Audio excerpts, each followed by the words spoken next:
네, 반갑습니다. 오늘은 신명기를 하도록 하겠습니다. 신명기라는 책은 모세가 설교를 한 거예요.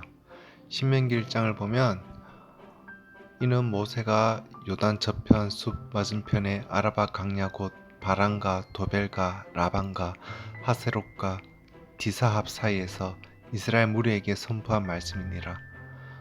모세가 요단 저편 모압 땅에서 이 율법 설명하기를 시작하였더라. 다른 말로 하면 신명기라는 말이 율법 설명한 것입니다. 율법을 가지고 훈련한 책이 민수기이고 율법을 가지고 설명한 책이 신명기예요. 율법이 얼마나 중요하면 그것을 가지고 훈련도 해보고 훈련 다 끝나고 설명도 해보고 그리고 1절 끝에 보면 이스라엘 무리에게 선포한 말씀이라 선포한 말씀이란 말이 설교예요. 우리가 설교를 말씀 선포라고 하잖아요. 그러니까 선포한 말씀 곧 율법 설명하기 여기에 설교의 원리가 있다는 거예요. 설교가 뭐냐면 하나님의 말씀을 설명해서 선포하는 거예요. 신명기에서 신자가 되풀이할 신자라는 뜻이에요. 계명을 다시 한번 되풀이해서 재해석해서 설명했다. 그런 말이죠. 내용을 크게 세 단락으로 나누어지는데 첫 번째는 1장 1절부터 4장 33절까지입니다. 그 내용은 광야 생활을 회고한 거예요. 돌이켜 보건대 회고하건대 하면서 지난 40년을 어떤 여정을 걸어왔는지 참 애환이 많았던 우여곡절이 파란만장했던 40년을 쭉 돌이켜보는 그런 이야기 1장 1절부터 4장 33절까지 있고 두 번째는 4장 44절부터 28장 68절까지가 율법 설명입니다. 율법 중에서 중요한 것만 설명을 해요. 세 번째는 29장부터 34장까지는 모압 땅에서 추가로 주신 율법이에요. 조금 더 보태어서 추가된 율법인 거죠. 자, 이런 내용이고 그 다음 신명기 6장을 보겠습니다. 이스라엘아 들으라. 우리 하나님 여호와는 오직 하나인 여호와시니 너는 마음을 다하고 성품을 다하고 힘을 다하여 내 하나님 여호와를 사랑하라. 오늘날 내가 내게 명하는 이 말씀을 너는 마음에 새기고 내 자녀에게 부지런히 가르치며 집에 앉아 있을 때에든지 길에 행할 때에든지 누웠을 때에든지 일어날 때에든지 이 말씀을 강론할 것이며 너는 또 그것을 내 손목에 매어 기호를 삼으며 내 미간에 붙여 표를 삼고 또 내 집 문설주와 바깥문에 기록할지니라. 성경 66권 중에 어떤 구절을 써서 붙여라. 여기에도 붙이고 여기에도 붙이고 또 바깥문에도 붙이고 잘 보이는 곳에 붙이고 매일 가르쳐라 하는 유일한 구절이에요. 그 내용은 우리 하나님 여호와는 오직 하나님 여호와시니 너는 마음을 다하고 성품을 다하고 힘을 다하여 내 하나님 여호와를 사랑하라 하는 이 구절을 반드시 써서 붙이라고 되어 있어요. 지금도 전통파 히브리인들은 이대로 합니다. 기도하러 갈 때, 성경 읽을 때. 그러니까 기도하는 목적이 내 소원을 이루기 위해서 뭐 해주시고 뭐 주시고 그런 기도가 아니라 마음을 다하고 성품을 다하고 힘을 다하여 하나님을 사랑하는 마음으로 기도를 해요. 우리가 이런 말씀은 구약이 있으니까 우리하고 상관이 없다 이렇게 생각하지만 훗날 율법학자가 예수님을 찾아와서 율법 중에 어느 계명이 크니까 물었죠. 그때 예수님 대답이 내 마음을 다하고 목숨을 다하고 힘을 다하여 내 하나님 여호와를 사랑하라 하셨으니 이것이 크고 첫째가 하는 계명이요 또 둘째는 그와 같으니 내 이웃을 사랑하기를 내 몸같이 하라. 예수님께서는 구약 성경의 그 많은 교훈을 두 줄로 줄여버렸어요. 첫째는 내 마음을 다하고 목숨을 다하고 힘을 다하여 내 하나님 여호와를 사랑하라 하는 것이 크고 첫째가 하는 계명이요 또 둘째는 그와 같으니 내 이웃 사랑하기를 내 몸같이 하라. 그것만 해버리면 어쩌면 다른 율법이 필요 없어요.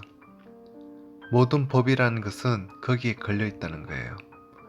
모세가 율법을 설명할 때 가장 먼저 뭘 다루었냐면 신명기 5장에서 10계명을 다루었어요. 우리가 오늘날 성경학자나 신학자나 교리학자가 십계명을 해설한 책을 보면 해설한 책이 몇백 페이지가 되어서 많이 두꺼워요. 모세가 십계명 해설할 때는 그렇게 안 했다는 거예요. 1계명은 다른 신을 내게 있게 하지 말라. 2계명은 우상을 만들거나 거기에 절하거나 섬기지 말라. 3계명은 하나님의 이름을 망령되이 일컫지 말라. 4계명은 안식일을 기억하며 거룩하게 지키라. 이 안식이라는 것은 하나님을 위한 것이 아니고 사랑과 유축을 위한 거예요. 남종이나 여종이나 아들이나 딸이나 육축이라도 숨을 돌릴 수 있게 해줘라. 엿새 일을 시켜 먹었으면 쉬게 해줘라. 사람을 위한 거예요. 그러니까 안식일이라는 게 하나님을 위한 것이 아니고 또 사람이 안식일을 위해 있는 것이 아니고 안식일이 사람을 위해 있는 거예요. 1계명부터 3계명까지 하나님을 위한 것인데 모세는 그 세 계명의 진정한 뜻은 내 마음을 다하고 성품을 다하고 힘을 다하여 하나님만 사랑하라고 해요. 여호와는 하나인 여호와시니 하나님 한 분밖에 없어요. 섬길 분도 사랑할 분도 한 분밖에 없어요. 그러니까 사랑이라는 것은 하나님께서 자기를 사랑하라는 말인데 이런 말 하기가 참 어려워요. 남편이 아내 보고 제발 날 좀 사랑해줘 그렇게 말을 못해요. 사랑은 명령으로 부탁으로 그렇게 되는 게 아니잖아요. 우리는 그 십계명 해석한 것을 보면 하나님 외에 다른 신이란 것이 뭐냐 하면서 우상이란 첫째 둘째 하나님의 이름을 망령되이 일컫지 말라고 했는데 하나님 이름이 뭐냐 첫째 둘째 하면서 이름을 다 주워 와가지고 십계명보다 10번 더 어렵게 만들어요.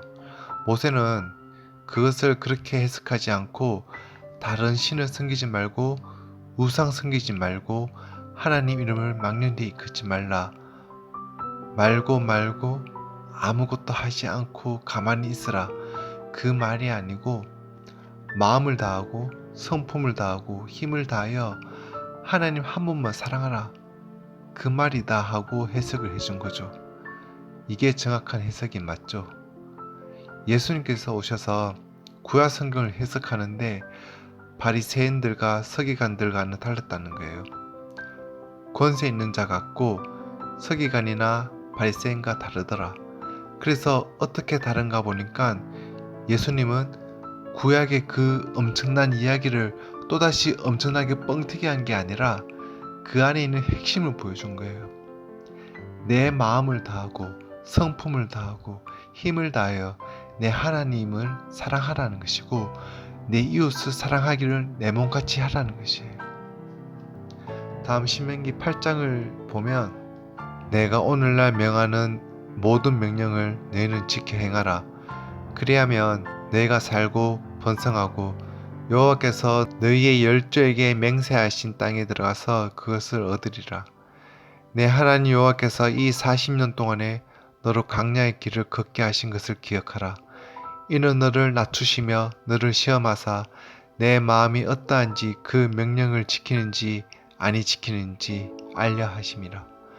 너를 낮추시며 너를 줄이게 하시며 또 너도 알지 못하며 내 열조도 알지 못하던 만나를 내게 먹이신 것은 사람이 떡으로만 사는 것이 아니요 여호와의 입에서 나오는 모든 말씀으로 사는 줄을 너를 알게 하려 하심이니라. 자, 왜 강령으로 갔느냐? 그 이유 중 하나는 민수기 할 때 데이트 코스를 길게 잡아서 험한 길 가면서 하나님 품에서 사랑을 받으면서 정들게 하게 했다. 그런 말했죠. 또 한 가지는 너를 낮추게 해서 겸손하게 해서 마침내는 복을 주게 하려 하겠다는 것이에요. 세 번째는 사람이 꼭 농사를 짓고 밀을 갈고 가루를 내어 빵을 만들어서 그렇게 해야 먹고 사는 게 아니라 하나님 말씀만 잘 들으면 얼마든지 사는 길이 있다는 걸 보여주려고 했다는 거죠. 적어도 하나님은 우리 입을 만드신 분이 우리 입에 필요한 음식도 다 준비해요. 예수님께서 무엇을 먹을까, 무엇을 마실까, 무엇을 입을까 염려하지 말라. 공중의 새를 봐라. 농사를 짓냐? 창고가 있냐?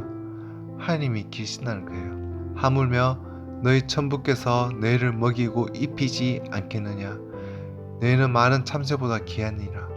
들의 백합화를 생각해보라. 솔로몬이 아무리 영광스럽게 입어도 백합화처럼 우아하게 입지 못했다는 거예요. 들의 들풀도 하나님께서 하룻밤에 났다가 하룻밤에 말라버리는 들풀도 입히신데 너희일까 보냐. 그래서 히브리인들이 옛날에는 이스라엘 백성들이 초막절에 성경을 안 읽고 해서 무식하게 되었다가 언제부터인지 몰라도 지금은 초막절에 성경 낭독회를 해요. 물론 오경밖에 하지 않지만요. 오경을 하는데 지금도 이런 식으로 책을 만들 수 있지만 여전히 두루마리로 된 이것을 가지고 어른들 머리에 붙어 있죠. 안 붙인 사람은 성경신을 안 해서 그래요. 모세가 이 율법을 써서 여호와의 언약궤를 매는 레위 자손 제사장들과 이스라엘 모든 장로에게 주고 그들에게 명하여 이르기를 매 7년 끝에 곧 정기 면제년의 초막절에 온 이스라엘이 내 하나님 여호와 앞 택하신 곳에 모일 때에 이 율법을 낭독하여 온 이스라엘로 듣게 할지니 곧 백성의 남녀와 유치와 내 성 안에 우거하는 타국인을 모으고 그들로 듣고 배우고 내 하나님 여호와를 경외하며 이 율법의 모든 말씀을 지켜 행하게 하라. 이것은 신명기 31장에 나오는 얘기인데 이런 말씀들이 모세의 유언처럼 주어졌는데 그동안에 우리가 이기적으로만 봤기 때문에 이런 명령이 성경에 있다는 사실을 인식도 하지 못하고 또 이런 구절은 미간에 붙이고 마음판에 기록하고 문설주에 기록하고 써서 붙이려 했는데 그런 말씀이 있다는 것을 전혀 인식도 못해요. 그동안에 성경을 우리가 너무 범위를 좁혀서 예수님의 십자가와 부활 그밖에 안 보고 나머지는 전부 무시해버리고 그렇게 편협하게 좁아졌어요. 그리고 그 중심을 사람 중심이나 목회자 중심이 아니고 하나님 중심으로 하나님 입장에서 하나님 편에 서서 그렇게 해서 성경을 보게 되면 성경도 역사도 인생관도 가치관도 세계관도 달라질 수 있어요. 그러면서 우리가 참 삶이 하나님 중심으로 변화되어 갈 줄을 믿습니다. 자, 오늘 여기까지 하겠고 다음 시간에 다음 이야기를 하도록 하겠습니다. 감사합니다.